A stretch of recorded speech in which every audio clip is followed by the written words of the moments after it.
La deuxième note de lecture nous sera faite par Bakary Sarr. Bakary Sarr, il est professeur à l'université. Bakary Sarr, il enseigne la littérature comparée et la francophonie.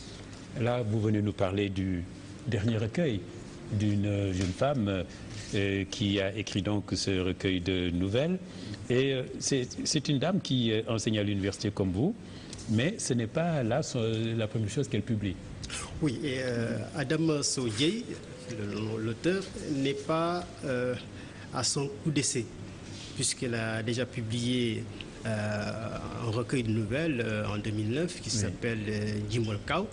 Elle a aussi publié un recueil de poèmes en 2010. Alors, mais elle est aussi enseignante.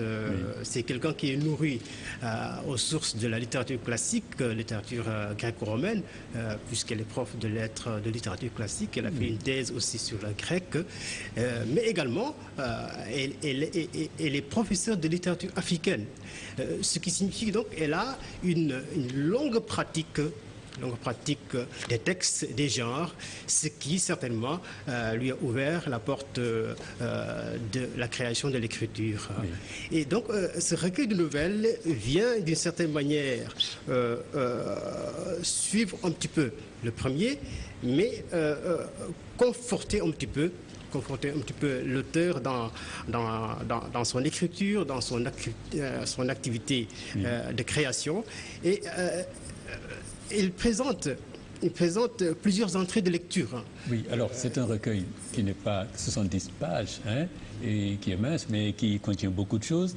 Figure de la mère, l'expérience de la famille aussi est racontée dans ce recueil, et surtout l'exploitation de la mémoire familiale. Oui, c'est une des entrées d'abord. C'est une grande entrée, parce que les deux premières nouvelles mettent en scène un petit peu cette grande figure de la femme, les rapports avec la femme, avec la mère surtout, et cette mère qui à la fois, quand elle meurt, fait revenir un peu la narratrice dans tout ce qu'ils ont vécu ensemble dans leur rapport, et on a l'impression que la narratrice ouvre ici une grande armoire familiale où il tire un certain nombre de tiroirs qui renferment un peu les secrets, toute l'expérience, les objets avec lesquels elle partageait de bons moments avec sa maman, mais il y a aussi fondamentalement une articulation qui saisit un petit peu c'est face à face entre la narratrice et sa maman du point de vue de leur expérience du corps. Le corps qui est ici un peu le fond sur lequel le temps commence à faire son travail. Et donc, les deux figures, la narratrice, la fille et la mère, ont une expérience du temps sur le corps. Comme si la maman en train de mourir, en train de prendre l'âge, rappelait constamment à la fille quelque chose qui va certainement agir plus tard ou en train d'agir. Donc le corps occupe ici une position centrale dans les différents types de rapports, dans les ports, dans l'habillement. La narratrice revient un petit peu sur cette élégance de la mère, sur les moments qu'ils ont passés ensemble. Je vais certainement lire quelques extraits, mais c'est pour montrer que la première grande figure qui apparaît dans le texte, c'est le corps féminin à travers celui de la mère et celui de la fille. Il y a aussi... Il y a aussi les anecdotes qui racontent la vie quotidienne. Oui, il y a des anecdotes, mais avant les anecdotes, dans cette expérience du corps avec le temps, on a l'impression, on arrive ici à une espèce de subtil jeu de miroir, comme si la fille essayait de rappeler à la maman que elle aussi, même si elle est jeune, son corps subit le temps et que la maman n'a pas à s'inquiéter du fait que voilà, elle est en train de vieillir. Donc il y a donc ce rapport entre le corps, le temps et la mort probablement. C'est comme si il y avait une espèce de fantasme de la permanence qui habitait les deux personnages, qui n'est pas dit tout de suite, mais on le sent en lisant le texte, en lisant les propos entre la mère et l'enfant et la fille. Je vais vous lire un passage, si vous le permettez, Sada, pour voir un petit peu comment ce jeu de miroir, subtil jeu de miroir, est mis en scène par la narratrice. Alors, elle dit ceci. Il fut un temps, j'avais une maman. L'âge, je le voyais bien exercer sur toi comme sur nous tous son œuvre. C'était dans la logique des choses et quand, excessivement coquette, tu te plaignais, je te montrais les signes du temps sur mon corps. C'était même devenu un sujet de plaisanterie. Comment veux-tu rester jeune alors que moi, je ne le suis plus? C'est la narratrice qui parle à ce moment. Je t'avais raconté mon voyage dans le train. Bon, je saute ce passage et je continue. Il dit, en suivant, ce qui me désespère, ce n'est pas l'usure du corps. On la voit, elle s'inscrit dans la durée et ne nous surprend pas. Ce qui me désespère, c'est que tu t'absentes de plus en plus souvent et que je ne suis pas préparé à te voir disparaître de notre histoire, de notre vie emmêlée depuis si longtemps, depuis le cordon ombilical. Oui. Dans quel pays étrange es-tu quand tu ne me reconnais plus?